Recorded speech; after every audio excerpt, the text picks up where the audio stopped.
Stop. Close your eyes for just a second. Do you feel that? That gentle ache in your chest. That whisper of a name you haven't said out loud in days, maybe weeks, maybe longer. That's not your mind playing tricks on you. That's not loneliness or nostalgia or weakness. That's a soul calling out to yours through the invisible threads that connect two people who were never meant to be strangers. Right now, in this very moment, the person you can't stop thinking about is feeling the exact same pull toward you. And I know you've been told to let go, to move on, to stop waiting. But what if I told you that everything you've been feeling, every random thought, every 3 a.m. moment when their name floods your mind, every time you almost reached out but stopped yourself, what if all of it has been preparing you for what's about to happen? Because something is shifting, something is moving in the invisible world between you and them. And by the time you finish watching this, you're going to understand exactly why you can't let them go. Not because you're weak, but because they're not done with you yet, and neither is this story. Let me tell you something that will change how you see everything. When two souls touch each other deeply, they don't just leave memories. They leave echoes. They leave fingerprints on each other's energy that time cannot erase. You think about them because they are thinking about you, not in some mystical, unreachable way, but in the most human way possible. They wake up, and you're the first thought. They go to sleep, and you're the last. They hear a song, and suddenly they're back in that moment when everything between you felt easy and right and possible. And here's what breaks my heart in the most beautiful way. They're scared. Not of you, but of how much you still matter. Because people don't run from things that mean nothing. They run from things that mean everything. They run from connections that expose them, that ask them to be brave, that show them who they really are beneath all the armor they've built. Your person is carrying you in their chest, like a secret they can't tell anyone. And every single time you think of them without reason, that's them reaching for you in the only way they know how right now. Through thought, through energy, through the invisible language that fear hasn't learned to silence yet. You've been receiving messages, and you didn't even know it. Let me show you what's been happening right under your surface. First, the dreams. Not the vague ones, but the ones where you can feel their presence so strongly you wake up confused about what's real. Those aren't just dreams. Those are meetings. Your subconscious is processing the energy they're sending because their conscious mind won't let them send it any other way. Second, the sudden waves. You'll be fine, completely fine, living your life.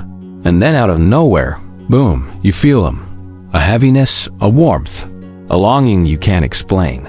That's not random. That's the exact moment they're drowning in thoughts of you.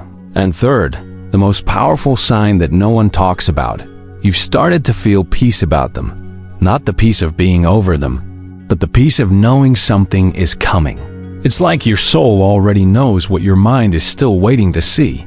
If you felt even one of these, listen closely. The universe is not teasing you, it's preparing you.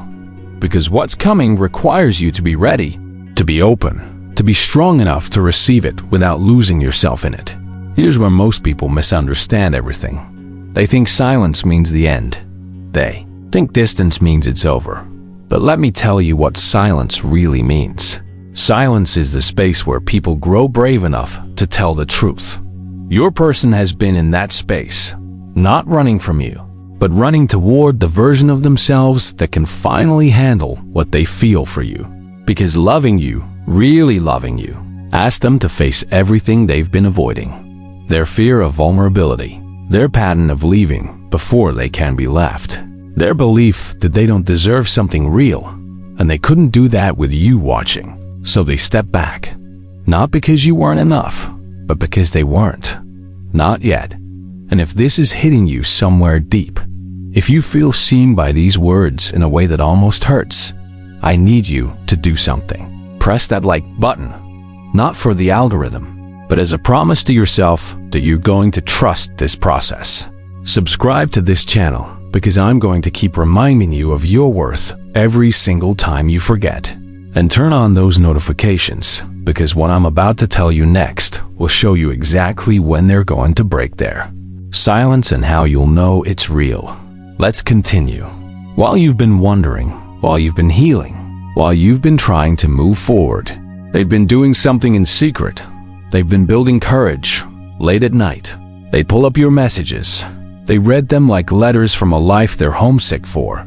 They scroll through pictures where you're smiling, and they remember what it felt like to be the reason for that smile. They type your name and delete it. They write paragraphs they'll never send, not because they don't want to, but because they're terrified that you've already moved on, that the door they closed is locked now, that they waited too long. But here's the truth they're learning. You can't unring a bell. You can't unfeel a connection. You can't pretend someone didn't change you when they rewrote the definition of what love could feel like. So they're wrestling with pride, with fear, with timing. They're asking themselves the same question over and over. What if I reach out and it's too late? What if I reach out and it's exactly the right time? And that tension, that unbearable tension between wanting you and fearing rejection, that's what's building to the breaking point. That's what you've been feeling without knowing why. Let me tell you how this unfolds. Not with fireworks, not with grand gestures, but with something quieter and somehow more powerful. One day, when you're not expecting it, when you finally stop checking, when you've made peace with the possibility that maybe this chapter really is closed, your phone will light up and it'll be them. The message will be simple, maybe too simple. Something like, "I've been thinking about you," or "How you been?" Or, "I saw something that reminded me of you." And your heart is going to do that thing, that jump, that ache, that flood of everything you thought you buried. But here's what you need to know before that moment comes. Their return is not your validation. You are already whole. You are already worthy. You are already enough. They're not coming back to complete you. They're coming back because they finally understand what they lost. And that's beautiful. But it's also a responsibility. The responsibility to honor yourself first. To ask yourself not, do I want them back? But am I willing to rebuild something real with someone who had to lose me to value me? Because my love, you deserve more than someone's epiphany. You deserve their consistency. When they reach out, and they will, you're gonna feel 1,000 things at once. Relief, anger, hope, fear, love, resentment. All of it tangled together in your chest, like a knot you can't untie. And that's okay.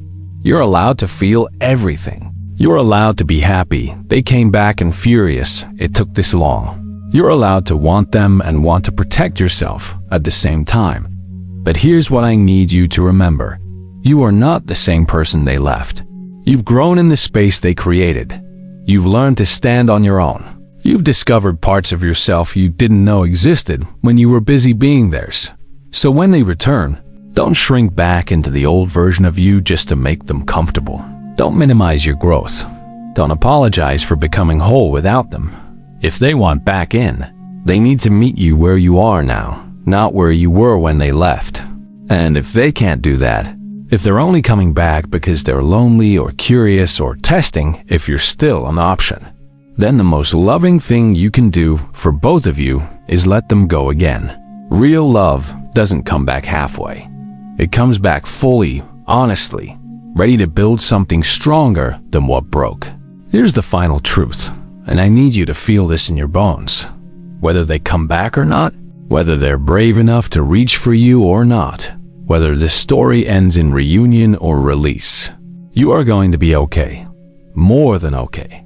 You are going to be luminous, because everything that's happened, every tear, every sleepless night, every moment you thought you couldn't survive without them and then did, all of it has been shaping you into someone who knows their worth, someone who doesn't need someone else's love to feel lovable, someone who can hold space for a deep connection without losing themselves in it. That's power. That's freedom. That's the kind of beautiful that no one can take from you. So yes, the person you keep thinking about is trying to reach you. Yes, something is coming. But the most important arrival isn't theirs.